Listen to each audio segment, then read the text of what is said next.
రాజకీయ పార్టీ అంటేనే భిన్నమైన నేతల సమాహారం. ఒకరు తెర ముందు అంతా తామై వ్యవహరిస్తే మరికొందరు కనిపించకుండానే కథంతా నడిపిస్తారు.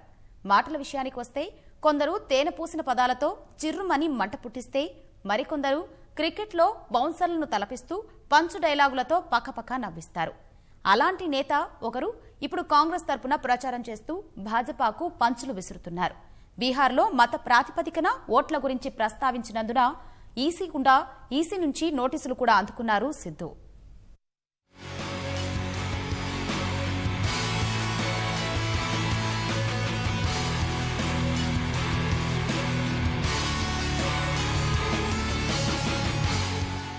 నవజ్యోత్ సింగ్ సిద్ధు క్రికెట్ నుంచి రాజకీయ నేతగా మారిన వ్యక్తి. క్రికెట్ అభిమానులు తనను ముద్దుగా పిలుచుకునే పేరు సిక్సర్ల సిద్ధు.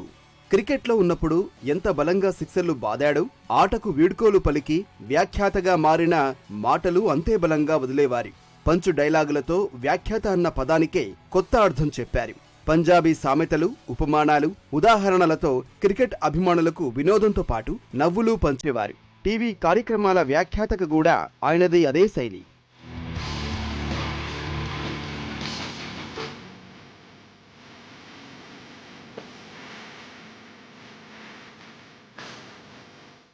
వ్యాఖ్యాతగా ఉంటూనే రాజకీయ ప్రవేశం చేసిన సిద్ధు భాజపా తరపున 2004లో పంజాబ్ అమృత్సర్ నుంచి ఎంపీగా గెలిచారు.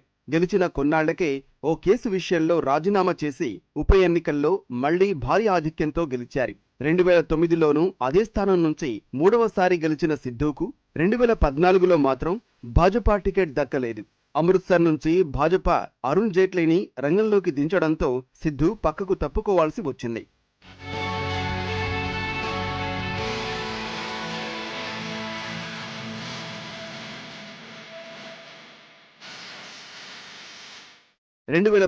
ఎన్నికల ప్రచారంలో భాజపా తరపున ప్రచారం చేస్తూ కాంగ్రెస్ పై పంచు డైలాగులతో దాడి చేసిన లోపల టికెట్ దక్కని అసంతృప్తి సిద్ధులో అలాగే ఉండిపోయింది.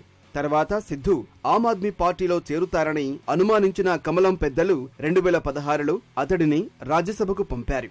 కానీ 4 నెలలకే భాజపాకు రాజ్యసభ సభ్యత్వానికి రాజీనామా చేసి ఆవాజే పంజాబ్ పేరుతో రాజకీయ పార్టీ స్థాపించారు. ఆ ప్రయత్నం పెద్దగా ఫలితం ఇవ్వకపోవడంతో 2017లో పార్టీని మూసివేసి కాంగ్రెస్లో చేరారు.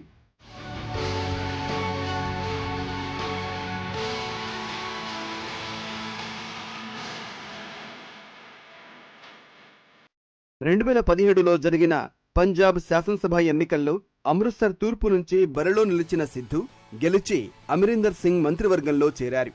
అప్పటి నుంచి పాకిస్తాన్తో సంబంధాలపై వివాదాస్పద వ్యాఖ్యలు, ఆ దేశ అధ్యక్షుడు ఇమ్రాన్ ఖాన్తో మైత్రి విషయంలో నిత్యం వార్తల్లో నిలిచారు. ఇమ్రాన్ ఖాన్ను తన మిత్రుడిగా అభివర్ణించిన సిద్ధు వ్యాఖ్యలపై భాజపా నేతలు తీవ్రస్థాయిలోనే విరుచుకుపడ్డారు.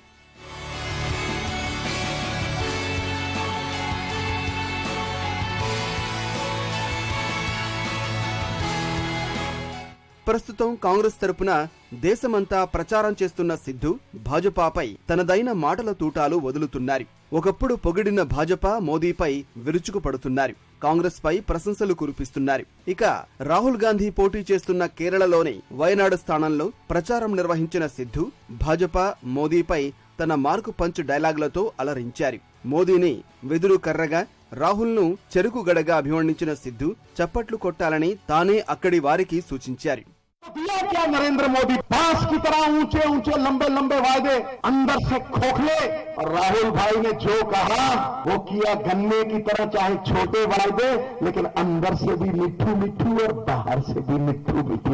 होता नहीं। తాను ఎంతటి విలక్షణ నేతనో ఈ ఎన్నికల ప్రచారంలో మరోసారి చాటుకుంటున్నారు సిద్ధు. ప్రసంగాల సందర్భంగా తన మార్కు హావభావాలు, డైలాగులతో ఓటర్లను ఆకట్టుకునే ప్రయత్నం చేస్తున్నారు. వయనాడు సభలోనే మోదీని విమర్శిస్తూ చేసిన మాటల దాడి ఇదే చాటింది. పదే పదే పంచు డైలాగులు వదలడం, సభికులను చప్పట్లు కొట్టాలని చెప్పడం, ఇలాగే సాగుతోంది సిద్ధు ప్రసంగాల శైలి. वही राहुल गांधी है जिन्होंने 3 स्टेट, मध्य प्रदेश में, राजस्थान में, छत्तीसगढ़ में कहा था कि किसानों का कर्जा 10 दिन के अंदर अंदर माफ कर दूंगा। नरेंद्र मोदी, तीनों स्टेट में सरकार बनी और 2 घंटे में 50 लाख किसानों का कर्जा माफ हुआ। क्या दिया है तुमने किसानों को? क्या दिया है तुमने ठन ठन पाल मदन गोपाल? क्या दिया है तुमने किसानों को? ఇటీవలే బీహార్లో ప్రచారంతోనూ వార్తల్లో నిలిచారు సిద్ధు. ముస్లింలు అంతా భాజపాకు వ్యతిరేకంగా ఓటు వేయాలని పిలుపునిచ్చారు. అదే దూకుడు కొనసాగిస్తూ భాజపా తనను చూసి భయపడుతోందని అంటున్నారు.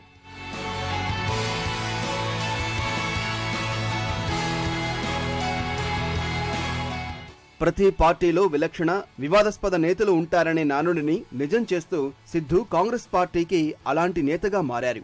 రాహుల్, ప్రియాంక గాంధీ లాంటి స్టార్ కంపెయినర్లు ఒకవైపు దేశవ్యాప్తంగా చుట్టేస్తూ ఉంటే, వేడి నీళ్లకు చన్నీళ్లలా సిద్ధు కాంగ్రెస్ కు ప్రచారంలో తన వంతు పాత్ర పోషిస్తున్నారు. సిద్ధు మాటలకు సభికులు చప్పట్లయితే కొడుతున్నా మరి అవి ఓట్లుగా మారుతాయా లేదా అన్నది తేలాలంటే ఫలితాల రోజు వరకు ఆగాల్సిందే.